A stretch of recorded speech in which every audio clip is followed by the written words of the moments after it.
Hare Krishna. So I am very grateful that I'm invited here on this platform to speak something about Srila Baladev Vidyabhushan. Today's today we are going to speak about Baladev Vidyabhushan and his disappearance pastimes.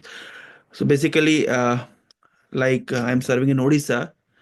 So fortunately, I got a chance to visit the birthplace of Srila Baladev Vidyabhushan.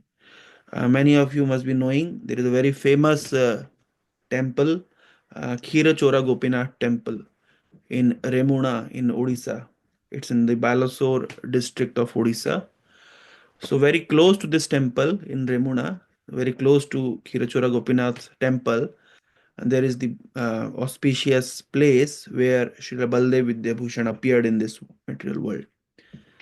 So, uh, so whenever like devotees wish to visit Khirachora Gopinath, you may also visit this very auspicious small temple now has been constructed there where Baldev Vidyabhushan appeared. So basically, uh, whenever we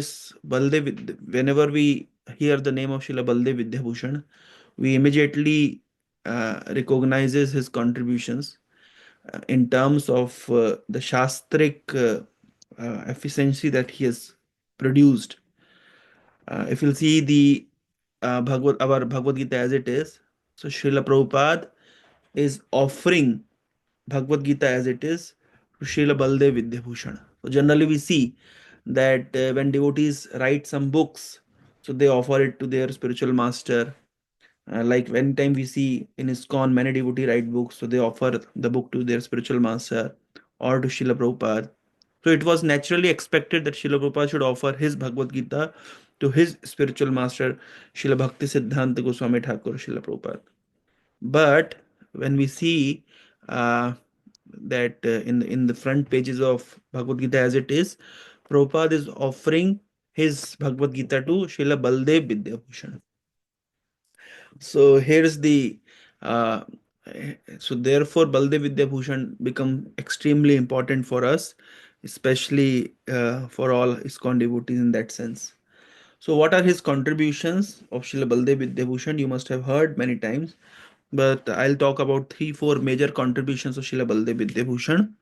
His background, his coming to our Gaudiya Vaishnava Parampara. So basically, Baldev Vidyabhushan uh, was a Madhva Sampradaya devotee.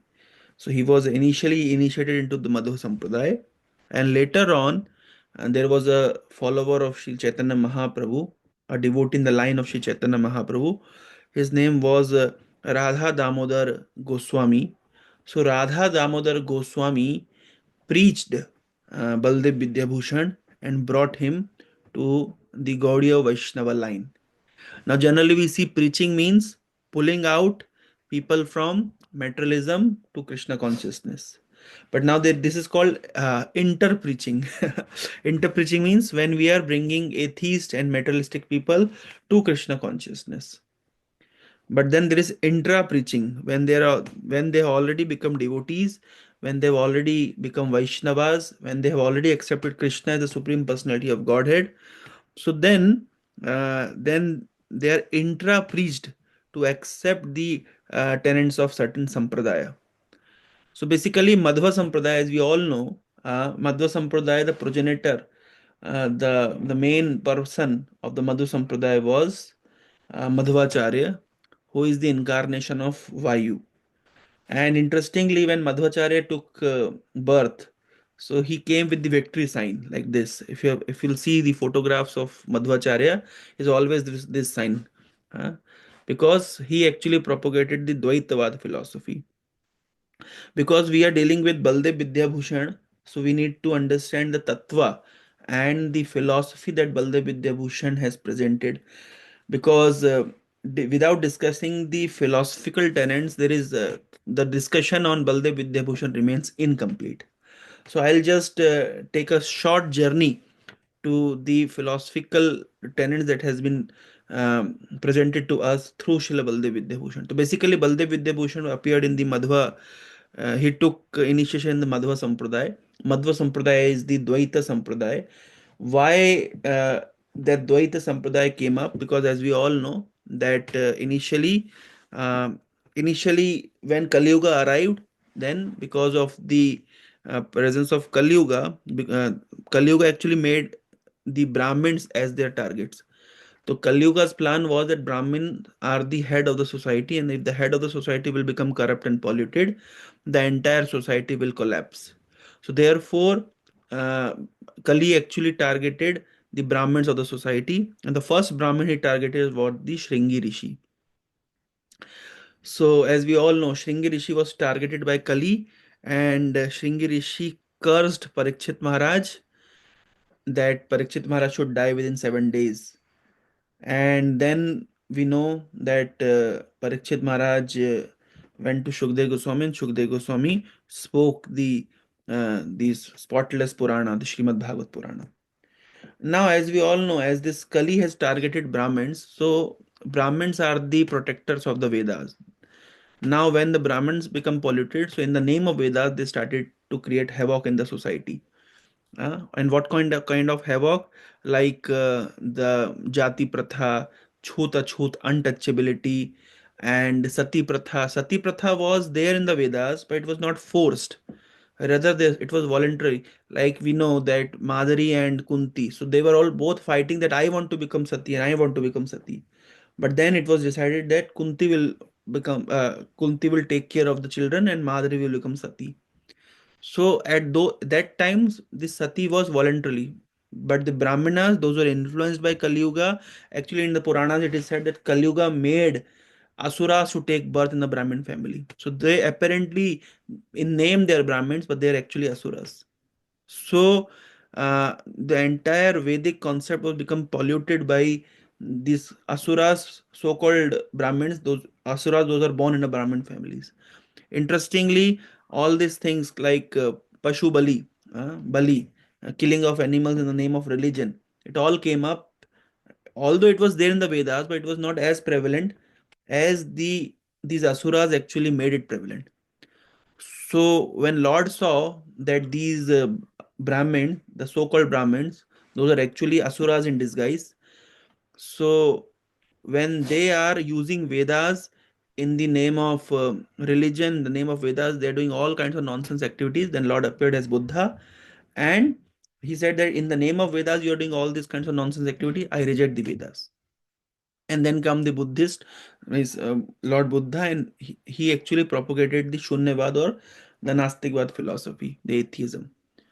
And then Lord instructed Lord Shiva to appear as Shankaracharya, so and to re-establish the Vedas.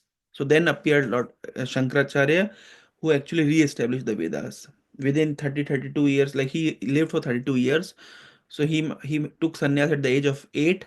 So from 8 to 32, that means around 24 years. He actually, within 24 years, he eradicated the entire Buddhist concept from the entire India and established the Vedic Sanatan Dharma. He made the four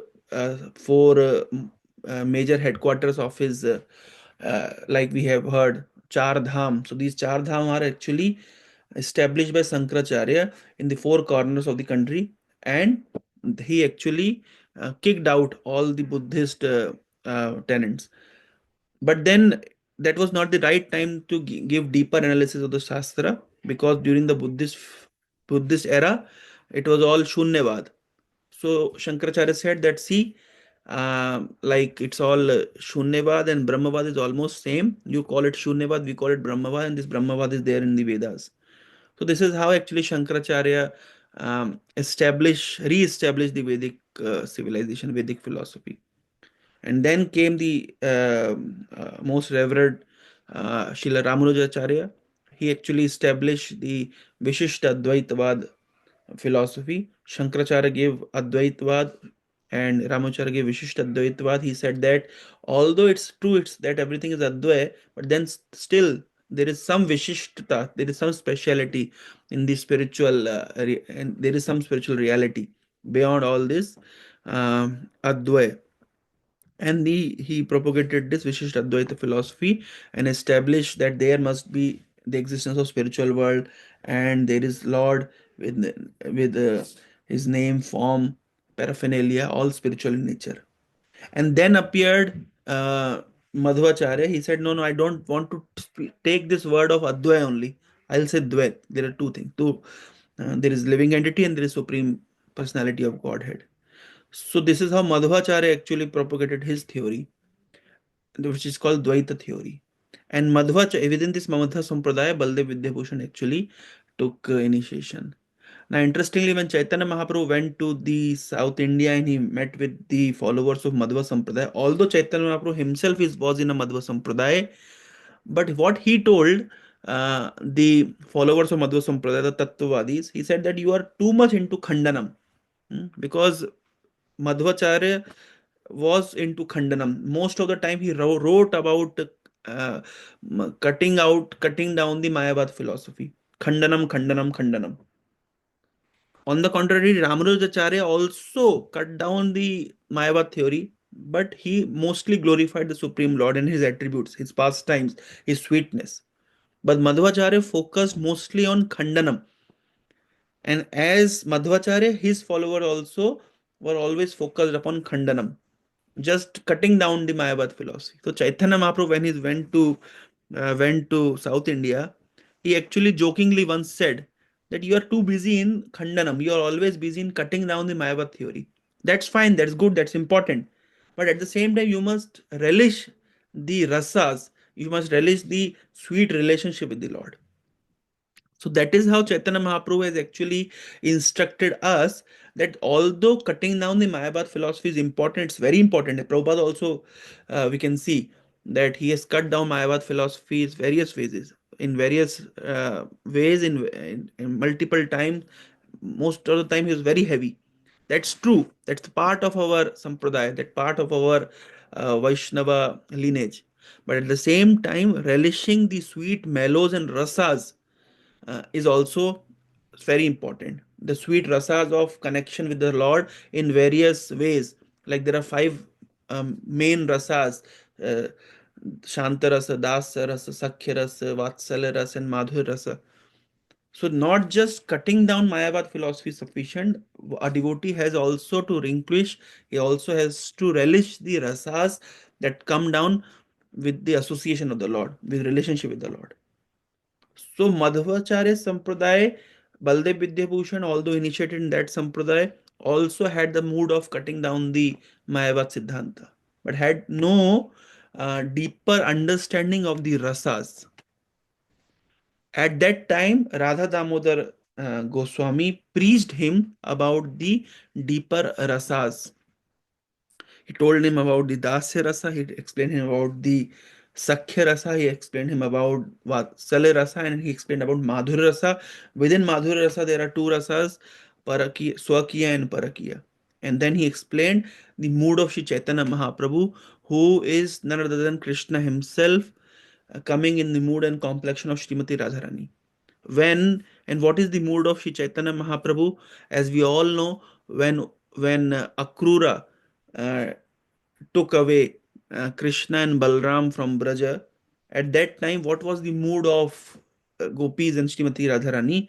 That was the constant mood of separation, mood of constant agony, mood of constant or desperate intensity and desperate separation felt by Srimati Radharani. That was the mood carried by Sri Chaitanya Mahaprabhu at all the times, especially when he was at Gambhira in Jagannath Puri.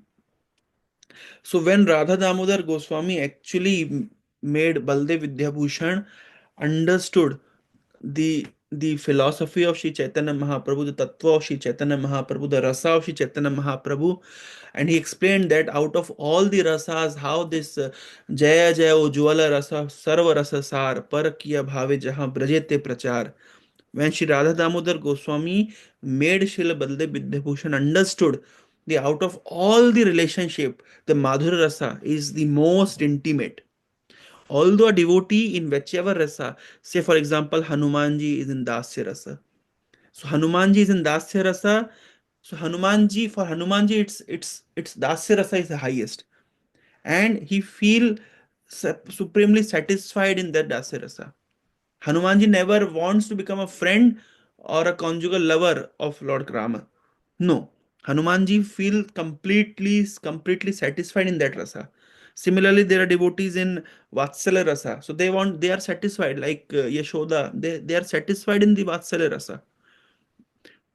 So for a devotee, whoever devotee in whichever rasa, for him that rasa is complete. That relationship is complete. But still there is taratamya depending upon the attachment. Even in this material world we see, say for example, a person has different relationship with different people. Say for example, a person has a direct indirect relationship with someone. Say for example, we have a relationship with President Donald Trump. But what is that relationship? We know him through, say, popular media or through newspaper. We know something about him, and he no he doesn't knows directly upon about us, or he knows that as if we are his subjects. But then there is no direct reciprocation between Donald Trump and us. So that is called Shantarasa. But then Donald Trump must be having servants within his quarters serving him directly. That is called Dasya Rasa. He must be having his friends like Elon Musk, although he's not yet a friend. They have broke up. But still, so this is called Vatsala Rasa. Donald Trump must be having relationship with his parents. So that is called this Donald Trump's relationship with Elon Musk is Sakhya Rasa. Donald Trump's relationship with his parents is called Vatsala Rasa. Within this world, we see that out of all rasas, the most intimate rasa is the conjugal rasa. A person, say for example, husband and wife are most intimately connected. And even a boyfriend and a girlfriend are more intimately, even far more intimately connected as husband and wife. So we see that within this material world also there are different degrees of attachment. The highest attachment is between the husband and wife, and beyond that, even boyfriend and girlfriend. Highest attachment. Similarly, in the spiritual world, the highest attachment is in the Madhura Rasa. All the rasas are complete, and within that Madhura Rasa, there is a Viyog and there is some Sambhog. Sambhog means coming together, and there is Viyog means separation. So our Sampradaya's mood is separation is the highest kind of ecstasy. When Lord Krishna was performing Rasa Leela with the gopis, at certain time he disappears. Why he disappears? And he said, "I disappear so that the fire of separation, and it will become more intense." So, say for example, the analogy has been presented in Chaitanya Charitamrita. A poor man suddenly receives a lot of money, and then he loses that money. So, what is his condition? So, this mood of separation, that He Radhe Brajadevi ke cha lalite he Nand suno kutaha Shri Govardhan kalpa pad patale kalindi vanye kutaha Ghoshantaviti sarvato brajapure khedher mahavivalau. So this is the mood of Shad Goswamis, the six Goswamis. Hey Radhe Braj Devi ke chalarite. Hey Nand Suno Kuta, where are you? Are you on the banks of Yamuna, or are you on Govardhan? Where are you? Ghoshantavit Sarvato Brajapura. So they are shouting everywhere. Vivalau. They're becoming um, disturbed, agitated. Where is Krishna? Where is Radharani? This is called mood of separation. So out of all rasas, the Madhur rasa is the Sreshta, is topmost. Within that Madhur rasa, the Parakiya Bhav and the mood of separation is most intense. And that is the mood of Shri Chaitanya Mahaprabhu. So this is how I just gave a brief understanding of rasa. It requires a lot of time and analysis to understand each and every rasa very deeply. And as a devotee in a Gaudiya Vaishnava Sampradaya, we need to understand the depth of this rasas, because that is uh, actually the mood of our acharyas. And therefore, you'll find in Bhagavad Gita introduction only Prabhupada has mentioned about these rasas. Many times devotees neglect to understand these rasas, but that's very important. So this is how Srila Baladev Vidyabhushan was preached by Shri Radha Damodar Goswami. And when he got to know that such depth of the Gaudiya Vaishnava rasas, he converted into the Gaudiya Vaishnava. He was reinitiated into the Gaudiya Vaishnava Sampradaya, and uh, he became the part of our Sampradaya. So much so that he became so influenced. Although born and brought up in Odisha, he was spending his time at Jagannath Puri, and then he went to Brindavan under the shelter of Srila Vishwanath Chakravarti Thakur. Now, interestingly, Srila Vishwanath Chakravarti Thakur is called the Rasa Acharya. Why is called the Rasa Acharya? Because if you read the commentaries of Srila Vishwanath Chakravarti Thakur, just like the commentary called Sararth Darshani, the commentary on Srimad Bhagavatam, it's so deep, as if Srila Vishwanath Chakravarti Thakur uh, is observing the pastimes of the Lord, as if these pastimes are going on in front of him. So this is how Srila Vishwanath Chakravarti Thakur has presented these pastimes. I can give one or two examples to make this point understand. Say, for example, how Vishwanath Chakravarti Thakur is actually presenting the pastimes through his commentaries, and why he is called Rasa Acharya. So I'll just give an example of Srimad Bhagavatam 10th canto 60th chapter. This chapter is entitled uh, uh, uh, what we call it. Rukmini was actually Krishna was teasing Rukmini. है ना? So this chapter is called Rukmini teased by Lord Krishna, or Lord Krishna teasing Rukmini. And what is the basis of this chapter? So as we all know that in order to kill Narakasur, Lord Krishna took permission of Satyabhama, and after Satyabhama gave permission, Lord Krishna killed Narakasura. When Lord Krishna killed Narakasura, then Lord Krishna went to heavenly planets to give away what all things were looted by Narakasura, to give all those things to Aditi and the demigod. So Lord Krishna went to Swargaloka, and when he went to Swargaloka, he also took Satyabhama with him. And while returning back, Indra actually gave a flower, a Parijat flower to Lord Krishna. So when they returned back, to Dwarka, so Lord Krishna gifted that one single Parijat flower to Rukmini. And when Satyabhama got to know that Lord Krishna brought a Parijat flower from Swarga for Rukmini, she became very heavy. She became very angry. How can you do that? And you are giving to Rukmini, you're not giving to me. So then Lord Krishna was just trying to pacify Satyabhama, but she was not at all pacified in any way. So then Lord Krishna said, "What can I do for you?" So then Satyabhama said that you should get me the entire Parijat tree. So Lord Krishna went back to Swarga, heavenly planet, fought with Indra, brought the Parijat tree. So then one day Lord Krishna was thinking that, just see, I have gifted one single Parijat flower to Rukmini, and Satyabhama became so angry. But Satyabhama, I gave the entire tree, but Rukmini was not at all disturbed. She was not at all agitated. She was not at all angry. What does it mean? Let me do something that will ignite some kind of anger within Rukmini's heart. So therefore, Lord Krishna started to tease Rukmini. So that's the entire chapter, 10th canto, 60th chapter. Now, Srila Vishwanath Chakravarti Thakur writes in the very first shlokas commentary that Lord Krishna's words are like pestle, uh, and Rukmini's heart is like camphor. And with the pestle, Lord Krishna will actually crush Rukmini's camphor like heart. And what will happen? What happens when we crush camphor with pestle? What happens? It becomes powdered, and its aroma spread all over. So similarly, by the hard words of Krishna, the soft camphor-like heart of the Rukmini will be crushed, and the transcendental divine qualities of Rukmini, the aroma of her divine qualities will spread all over. So just see this particular analogy that Srila Vishwanath Chakravarti Thakur is presenting. There are thousands and thousands of analogies. I can speak on those analogies for hours and hours together. So many beautiful analogies Srila Vishwanath Chakravarti Thakur is presenting.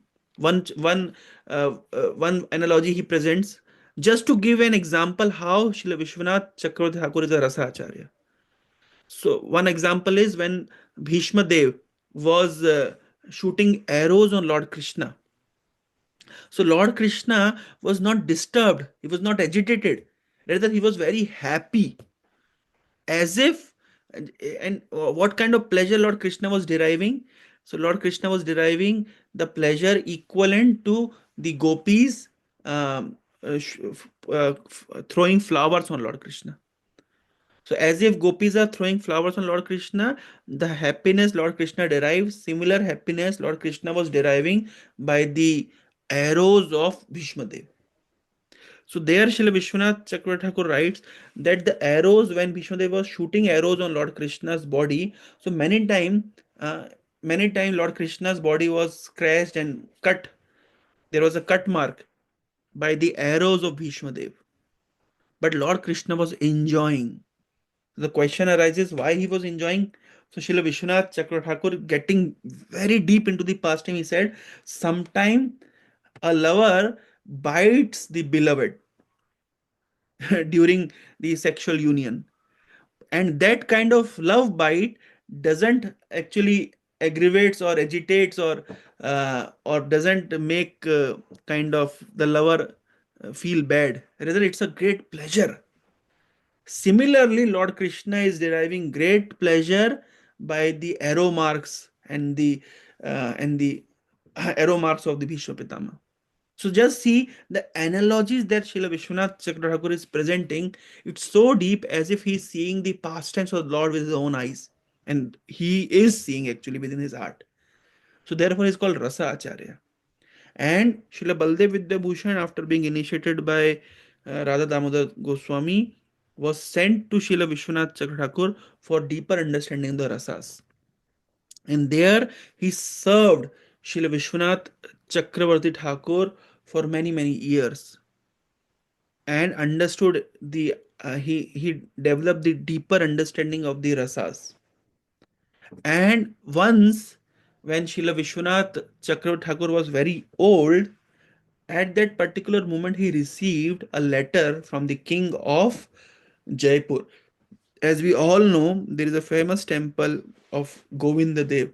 This Govinda Dev deity was the Rupa Goswami's deity, and because of the attacks of the Mughals, these Govind Dev deities were resituated to Jaipur. And the Jaipur city, if you have been there, you must have noticed the entire Jaipur city is based on the center, the city palace, and in front of the city palace there is this beautiful Govind Dev Ji temple, so that the king could take darshan of Govind Dev every day from his palace. And this is how the entire city is being situated. Jaipur, Maharaj Jai Singh made that city, and he also established this Govind Dev temple. The Rupa Goswami deities worshipped it. So at one point of time, the Ramanandi Sampradaya Acharyas, the Ramanandis are a part of a Shri Sampradaya.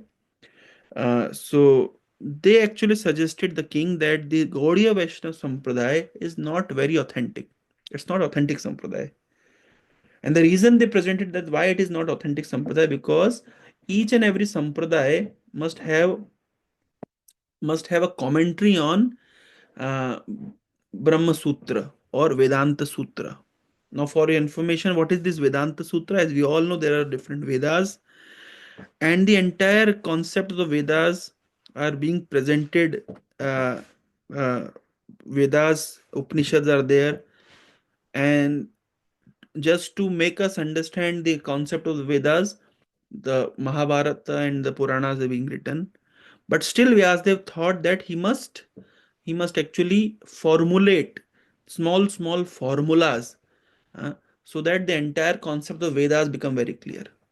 So Srila Vyasadeva actually presented the entire Vedas, the entire understanding of the Vedas through small, small sutras or formulas. And these are called Vedant Sutra. As we all know, like when we prepare for exams, so we make short notes, small things, so that we can revise very nicely. We can take in that manner the entire concept of the Vedas and the Upanishads are composed in Vedanta Sutra and small sutras, so that whoever just read the sutras will get to know the entire concept of the Vedas. They are also called Brahma Sutras or Vedanta Sutras. Now, sutras are not sufficient, then sutras require the commentary. Otherwise, if there is no commentary on the sutras, anybody and everybody can comment on their own way, in their own way. So, Srila Vyasdev actually presented Srimad Bhagavatam as the commentary of Vedanta Sutra. In Garuda Puran, it is said, Bhashyam Brahma Sutranam. What is the Srimad Bhagavatam? Srimad Bhagavatam is the Bhashya, is the commentary of Brahma Sutra. So when these Ramanandi Sampradaya scholars, they actually questioned the authenticity of Gaudiya Vaishnava Sampradaya, and they said that we do not have a, a, a commentary on Brahma Sutra. So at that time, the letter reached Srila Vishwanath Chakravarti Thakur. The king said, although because the king was also the follower of Gaudiya Vaishnavism, so he requested Srila Vishwanath Chakravarti Thakur at that time to give some proofs so that our sampradaya is established as the authentic sampradaya. But at that time, because Srila Vishwanath Chakravarti Thakur was very old and weak, so he sent his Siksha disciple Srila Baladev Vidyabhushan to Jaipur to authenticate and show how our sampradaya is authentic. So then there was a debate, and Srila Baldev Vidyabhushan tried to pacify the scholars of Ramanandi Sampradaya that see, we do not have any other commentary on Vedanta Sutra, because as per Chaitanya Mahaprabhu, who quoted Garud Purana and other scriptural scripture references, that Srimad Bhagavatam is the natural commentary of Vedanta Sutra. So because we accept Bhagavatam as Praman Amalam, mm, so Bhagavatam is the final Praman Amalam. So therefore our Sampradaya do not have any other commentary on Vedanta Sutra. Bhashyam Brahma Sutranam, according to Srila Vyasdev, uh, Srimad Bhagavatam is the commentary of Vedanta Sutra. But this particular concept or this particular theory or this particular logic, when presented to Ramanandis, they were not satisfied. They said, no, we cannot accept any sampradaya unless they have a commentary on Prasthanatraya. Prasthanatraya are the treatises where one thing is Bhagavad Gita, other is the Upanishad, and third is the Vedanta Sutra. So they must have the commentary on Vedanta Sutra. So you do not have a commentary on Vedanta Sutra. So therefore, we do not accept. Your sampradaya is authentic sampradaya. And uh, debate was rusticated for some time. Baldev Vidyabhushan became very disturbed, like what to do now? Because if they are not accepting Srimad Bhagavatam as the final praman on the commentary of Vedanta Sutra, then what to do? So he approached Govinda Devji, the deities, the personal deities of Srila Rupa Goswami, and he prayed the Lord, Lord, kindly show me the path. Mm. So as we all know, Tesham Satatyuktanam Bhajtam Priti Purvakam Dadami Buddhi Yogandam Yena Mamupayanti. So when sincerely someone approaches the Lord and Lord reciprocates, Lord gives the intelligence. So Lord actually reciprocated with Baldev Vidyabhushan, saying that, Baldev, okay, I will be dictating you the entire commentary on Vedanta Sutra. You just bring a copy and pen and I'll dictate you. For 7 days, Govind Dev personally dictated the entire commentary on Vedanta Sutra, and Baldev Vidyabhushan noted down. Now, interestingly, within 7 days to present a commentary on Vedanta Sutra is not possible.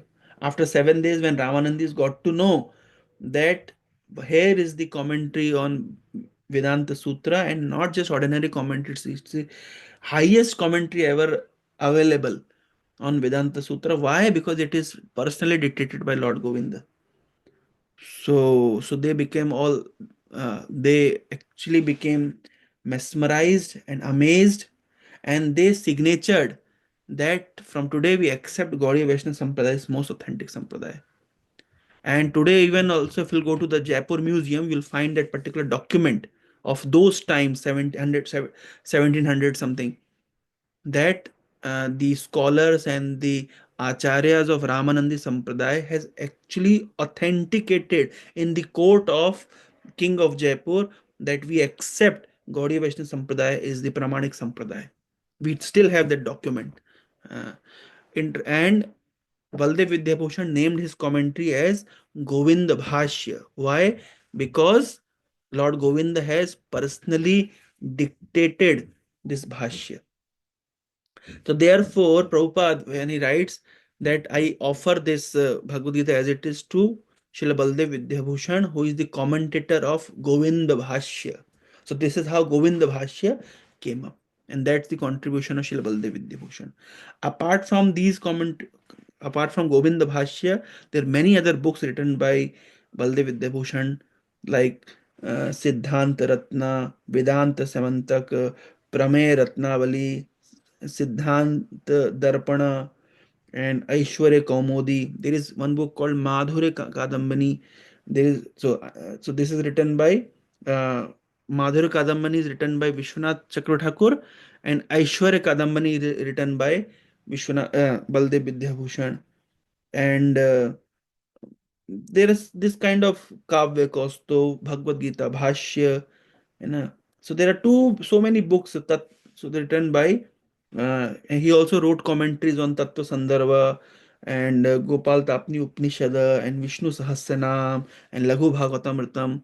So these within these books are written like Tattva Sandarbha written by Jiva Goswami, Baldev Vidyabhushan presented a commentary, and there is a Gopal Tapni Upanishad in the Upanishad section of the Vedas. Baldev Vidyabhushan wrote the commentary. There is Laghu Bhagavatamritam written by Rupa Goswami. Baldev Vidyabhushan gave a commentary. So like this, he also gave so many commentaries. So he's such a scholar naturally because he's coming down from a Madhva Sampradaya background. So his scholarship is unparalleled. And when he came to the Gaudiya Vaishnava Sampradaya, his scholarship was is backed now backed with the rasa tattva and rasa understanding of deeper rasas. So this is how Baldev Vidyabhushan has actually gave our sampradaya a very strong theological background. I would like to end my presentation with a very important um, note. Srila Bhaktivinoda Thakur has written a book called Dasa Mula Tattva. Just like in Christianity we have 10 commandments, the entire Gaudiya Vaishnava philosophy, or we can call ISKCON philosophy, or our Vaishnava philosophy, just 10 points. If we can just remember those 10 points on fingers, then we can present our entire philosophy to anyone and everyone. And this 10 Dasa Mula Tattva is actually taken by Srila Baldev Vidyabhushan. Baldev Vidyabhushan Prameya Ratnavali. So Bhaktivinoda Thakur, who has presented this 10, 10 concepts or 10 kind of commands to make us understand the entire Vaishnava philosophy or Gaudiya Vaishnava philosophy, is actually taken by the original book written by Srila Baldev Vidyabhushan. So for the pleasure of the devotees, I'll just take these 10 points, and if we can just remember these 10 points on fingers, then understanding the entire philosophy will become like it will be in a nutshell, kind of entire Vaishnava philosophy in nutshell. So what are these 10 points? uh, the 10 points is, number one point is, whatever we are going to speak or whatever we are going to present in next 9 point is not something that is coming out of our mental logic. It is not our hypothesis, it is not our speculation, it is Shabda Praman. It is Shastriya Praman. Whatever we are going to speak in next 9 point is Shastra Praman. We take Shastra Praman as everything. The first point is we take Shastra Praman. Second point is Krishna is the supreme absolute truth. Third point is the Krishna is adored with all energies. He Shaktiman who has multiple Shaktis, different types of potencies, different types of Shaktis. He Shaktiman. Fourth is Krishna is the ocean of Rasa. He's Rasa Sagar. He's Rasa Raj. He's not just Shaktiman. He's not just powerful entity. He shares personal relationship with the devotees. He's Rasa Raj. He's Rasa Shekhar. He is ocean of Rasa. So first point is whatever we are going to speak from Shastra. Then second, third, and fourth, Krishna is the supreme absolute truth. He is Shaktiman, endowed with all kind of Shaktis, and he is ocean of Rasa. These three is Sambandha Gyan. And one more, what about Jivas? So Jivas are the separated part and parcel of the Lord. Mame Vansho Jiva Loke Jiva Bhuta Sanatanaha. So this is about Jiva. Then Jivas are of two categories. Sixth point is Jivas means the Jivas under the influence of matter is called is called bounded state, conditioned state, and Jiva which are not in the influence of Maya, they are called liberated Jiva. Then comes Jivas and the material world are both different and identical to the Lord. Achintya Bheda Ved. Living entity and material world are same as the Lord, at the same time different as the Lord. Ninth point is suggested as pure devotion service is the practice of the Jiva. Sadhana and Sadhya. Sadhya is 10th point, pure love of Godhead is the goal for the Jivas. And sadhana is devotional service. So, like this, these 10 precepts is the entire philosophy. Whatever we are saying on the basis of Shastra. Number two, Krishna is the supreme absolute truth. Number three, Krishna is energetic person having all forms of energies, mental energy, spiritual energy. He is energetic. Fourth, Krishna is not just an energetic person, he is the ocean of rasas. We can have personal relationship with Krishna. Then living entities are his separated part and parcels. Tatastha Shakti. Then living entity, although Tatastha Shakti, if it is influenced by material energy, it is in the conditioned stage. When living entity, although Tatastha Shakti, under the divine nature, is called Mukta Jeev or liberated Jeev. Then material world and the Jivas are one and the same, at the same time different from the Lord. Achinta Bheda Bhed. Say, for example, living entity and Lord are one in what sense? In sense of quality. But in quantity, Jiva is very small and Lord is infinite. So one and the same. Achinta Bheda Bhed. Then comes ninth point. What is the duty of the Jiva? What is Jiva actually meant for? Jiva is meant for pure devotion. And what is the goal? What is the Prayojan? The Prayojan is pure love of Krishna. So just see within this 10 points, the entire philosophy is covered. And these 10 points are actually presented by Srila Baladev Vidyabhushan. On to whose thesis Srila uh, Bhaktivinoda Thakur has written Dasa Mula Tattva. So this is how we can see the interesting part of our Sampradaya is that all our acharyas are so great scholars. Uh, even when we see that even Srila Prabhupada, such a high level of scholarship, all over the world, he is revered in all the sampradayas. He is being respected for his scholarship. And even today within ISKCON, we see there are so many great scholarly devotees because they are following the lines of our acharyas. Such a high level of shastric understanding and back up with these systems of devotional service, back up with the institutional legacy. It's such a nice arrangement, nobody can even think of it. So there are nice institutions, but they do not have shastric backup. There are people those with shastric backup but do not have any institution. Now institution but plus shastric backup plus the legacy is being continued in marvelous ways. This is the blessings of previous acharyas, just like Srila Baladev Vidyabhushan and Srila Vishwanath Chakravarti. So today on this, like as his disappearance day is approaching, so we pray to Srila Baladev Vidyabhushan to bless us, so that we can, uh, through his blessings, we can take this um, this science of Krishna consciousness to everyone everywhere, and he bless us that we can understand the rasas of Sri Chaitanya Mahaprabhu's Siddhanta very deeply, so that we can understand it and relish it. It's very unfortunate we see in today's world many times devotees from ISKCON, they give up ISKCON and they goes to some Babajis at Radha Kund, and some, they're looking for different avenues and shelter, not knowing that our Sampradaya Acharyas have given so much depth that other Sampradaya even cannot think of it. Although there are many Vaishnava Sampradayas, but the level of understanding and the highest rasa that has been given to us by our acharyas is immeasurable.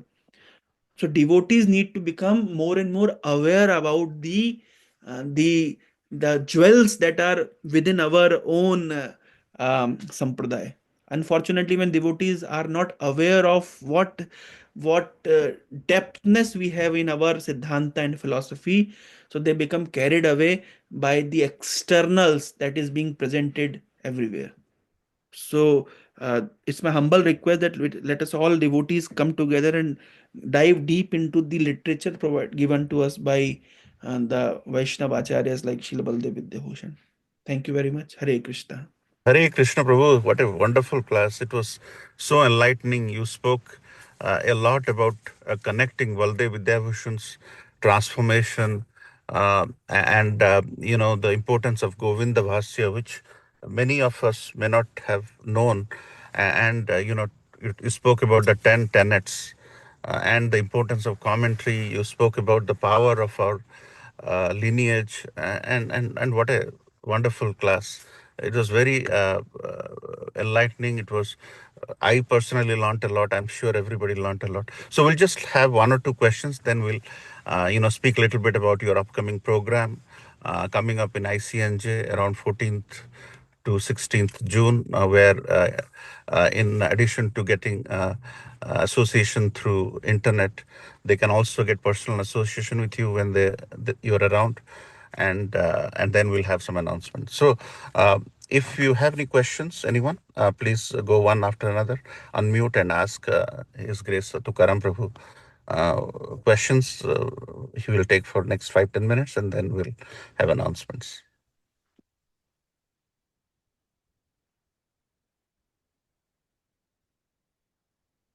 Hare Krishna, Prabhuji. Please accept humble obeisance for all Krishna Srila Prabhupada. Thank you, Prabhuji. Excellent class.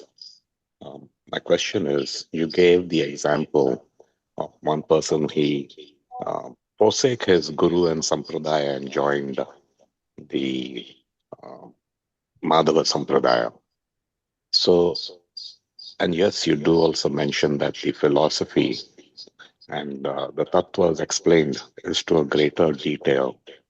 My question, Prabhu, is that anyone who takes initiation in whatever sampradaya, he does so on basis of his faith and belief. And then he takes these vows, initiation vows, that it's going to be lifelong. So when that Prabhu forsake his guru and his sampradaya and came to our sampradaya, wasn't it a kind of an aprad? Or tomorrow, if somebody, like you said, from ISKCON leaves and goes to some Babaji, that would also be an aparad. So how do we understand this, Prabhu? Thank you, Proji, for your wonderful question. Actually, when we use the word reinitiated, it doesn't actually mean that he has forsaken his sampradaya, because originally, Baldev Vidyabhushan was in Madhva Sampradaya, And Gaudiya Vaishnava Sampradaya is also within Madhva Sampradaya. So it's not that he has given up Madhva Sampradaya, but he has accepted Radha Damodar Goswami's philosophy as within Madhva Sampradaya, he became deeply attached to the Chaitanya Mahaprabhu Siddhanta. It's and another thing we can take, like for example, if somebody is studying in sixth standard, so one day he'll give up sixth standard, he'll come to seventh standard. So that's not doesn't it doesn't mean that sixth standard teacher is not good or she's bad. So therefore, this student has now forsaken the sixth standard teacher and came to seventh standard. No, it's a natural progress that somebody who's studying in sixth standard, then he'll come to seventh standard, come to eighth standard, come to he'll pass his high school, he'll pass his graduation. So it's a natural progress. So, therefore, when we say that he was reinitiated, doesn't mean that he has forsaken his guru in the Madhva Sampradaya or did some aparad to him. Rather, when he got higher understanding of the rasas, he accepted it. Our spiritual master, His Holiness Bhakti Charu Maharaj, used to say that we are very open. If at that stage also, if somebody will bring some better philosophy, we are ready to accept. But unfortunately, nobody is able to bring it up. Another thing we can also take try to understand. Srila Gaur Govinda Maharaj used to give this example. This example is very famous. Sometimes what happens that when Srila Prabhupada mostly speak upon soul and body, even when he was speaking on Radha Ashtami day, like a festival, he was speaking about body and soul. So sometimes people think that why Prabhupada is just giving this body, soul, body, soul. Why is not giving some higher tattvas? Many times when Prabhupada was in kind of, it happened, somebody was saying, Prabhupada, to kindly tell something about Radha Krishna's intimate pastimes. Prabhupada ignored. Kindly tell something about Radha Krishna intimate pastimes. Then again ignored. So when the other party was forcing Prabhupada, literally, Prabhupada said, I don't know. I am not qualified enough. Out of humility, he was saying. So Gaurav Maharaj used to give this example. A professor might be a PhD professor, but when he is teaching to a fifth standard kid, he will give examples and analogies and teachings as per the level of that fifth standard kid. When this particular fifth standard kid will come to PhD classes, then he'll able to understand that this professor is not just a fifth standard teacher. He is the PhD teacher. Similarly, Prabhupada is the PhD scholar. He's the PhD teacher. But because our level is that we are in sixth standard or fifth standard nursery, so Prabhupada is coming down to our platform and teaching us. Actually, this Radha Krishna intimate pastimes are for those who have transcended the bodily conception. Now, the honest analysis is that, say for example, I am practicing Krishna consciousness for last 15 years, but till today I haven't transcended this bodily platform. That am I qualified to actually go deeper into the Radha Krishna pastimes? No. And therefore, Prabhupada has always presented things in that level. That doesn't mean that Prabhupada and his Sampradaya doesn't have that highest understanding. So when what devotees, instead of finding fault with themselves that I am on the bodily platform and therefore I am not qualified to hear Radha Krishna intimate pastime, therefore Prabhupada is not giving. People are starting considering that in ISKCON we don't have that philosophy. So instead of finding fault with ourselves, we need to find out that we are on bodily platform. We are not qualified to enter into that highest kind of rasa. So therefore, at least our devotees had to have a like understanding that our sampradaya is giving all these things in greater details. In fact, Gaudiya Vaishnava Sampradaya is, say for example, the Braja, the Vrindavan and Braja that we are appreciating today, not just we, all over the world, people are appreciating Braja, is because of Sri Chaitanya Mahaprabhu. Chaitanya Mahaprabhu and his followers have actually discovered the essence of Braja, the pastimes, places of pastimes of Braja. So by default, the Chaitanya Mahaprabhu's followers are the main people behind the Braja that we are appreciating today. So how can we give up this this sampradaya and find out shelter in somewhere else in the name of Braja and Radha Krishna Bhakti? So that devotees are somewhere. Recently, I was giving a class at Pune. So this concept in NVC, I was giving class. So many devotees ask this question that how to go deeper into the understanding of rasas, because many devotees are simply leaving ISKCON thinking that we don't have higher philosophy.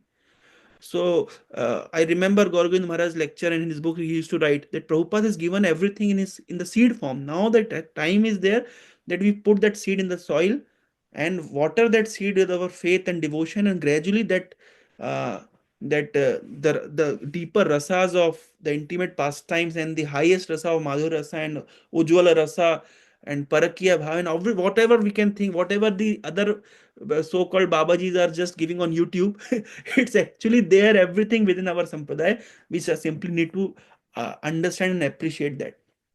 So that's the point. So it's not that Baladev Vidyabhushan has actually did some aparadh. Rather, he has just uh, got more deeper into the rasa understanding. Thank you very much, Prabhu. Excellent. Thank you. Hare Krishna. Any other question, Mataji? Prem Pradha Mataji?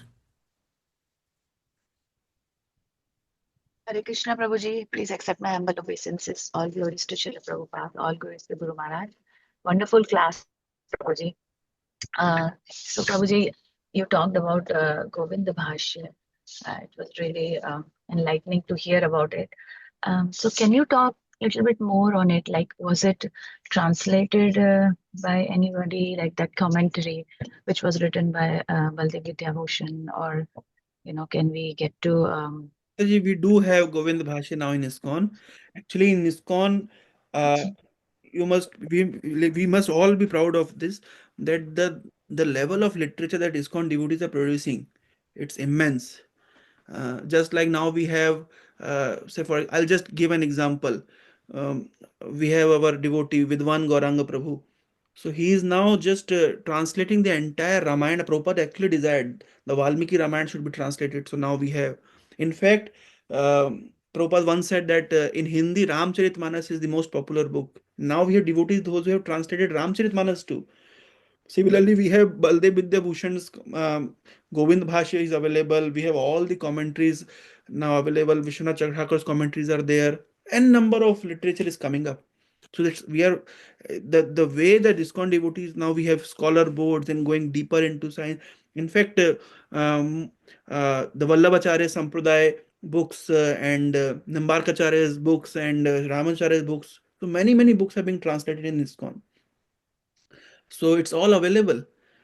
In fact, I myself has a library in Bhubaneswar. So we have made a Gaudiya Granthagar, a huge collection of all the books related with Gaudiya Vaishnava theology. So we are very fortunate that we are living in this era that now all these books are readily available to us.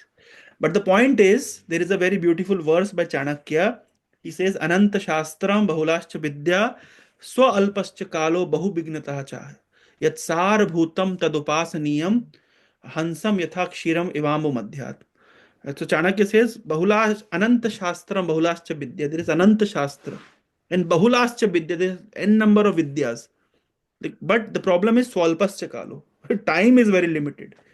That I'm observing here in America. Monday to Friday, no program, only Saturday, Sunday program because devotees are packed. So, and time is less, and whatever time is then there is n number of responsibilities. Bahu Bignatacha. And therefore, Yatsara Bhutam Tadupasaniyam. Whatever is the summary that has to be taken. Srila Prabhupada's purports are like summaries. Prabhupada's purports have already covered all the Baldev Vidyabhushan Bhashya, Vishwanath Chakravarti Bhashya, Sridhar Swami Bhashya. Interestingly, when we have a very first reading of Srila Prabhupada's purports, we don't understand its depth. But after reading Srila Prabhupada's purport, when we read Vishwanath Chakravarti's commentary, we read Baldev Vidyabhushan's commentaries, we read Jiva Goswami's commentary, we read Sanatan Goswami's commentary, we read Sridhar Swami's commentary, and then again we come back to Srila Prabhupada's purport, we find, my God, Prabhupada has given everything. He has covered all those commentaries in his purports. Such a nice. So yet sarabhutam tadupasaniyam. So whatever is the summary, we have to take it. Just like uh, Hansa takes milk from the mixture of milk and water. So therefore, because we don't have much time, if we have time, if there are devotees who are actually interested into going deep into these literatures, so for them it's available. But for those who don't have time, so we have Prabhupada purports. Everything is there. So because I personally have observed after reading Prabhupada's purport, when I went back to these different commentaries and then again coming back to Prabhupada's purport, I can appreciate more that Prabhupada actually covered everything. So therefore, if devotees have time and inclination, vast number of literature is available, and if they don't have time and inclination, at least Prabhupada's purport is covering everything. That's true, Prabhuji. Actually, Prabhupada's purports are very simplified, Yeah. very simple to understand. Thank you so much, Prabhuji. Hare Krishna. Thank you so much, everyone. So let's end today's class by offering thanks to Tukaram Prabhu. Tukaram Prabhu is going to be around ICNJ come 14th June to 16th June. So we'll try to have some personal association with him through home programs. So thank you, Tukaram Prabhu, from the bottom of our heart. We are indebted for giving a wonderful summary and glorifying Baladev Vidyabhushan by having connects and tenets through how his transformation happened, how he initiated through the mercy of Govinda Dev from Jaipur, Govindavasya, and the 10 tenets of, and how Srila Prabhupada's, and to answer some of the questions, how Srila Prabhupada's purports summarizes all the scriptural references so that we can focus more on devotional service. So thank you so much, Prabhu. And if anybody wants to connect with Prabhu during his stay in ICNJ, so you can reach out so that we can have some interaction with Prabhu, who has a wealth of experience. So thank you so much, Prabhu, from the bottom of our heart.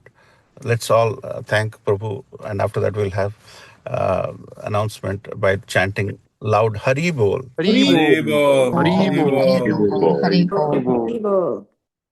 So few quick announcements. Tonight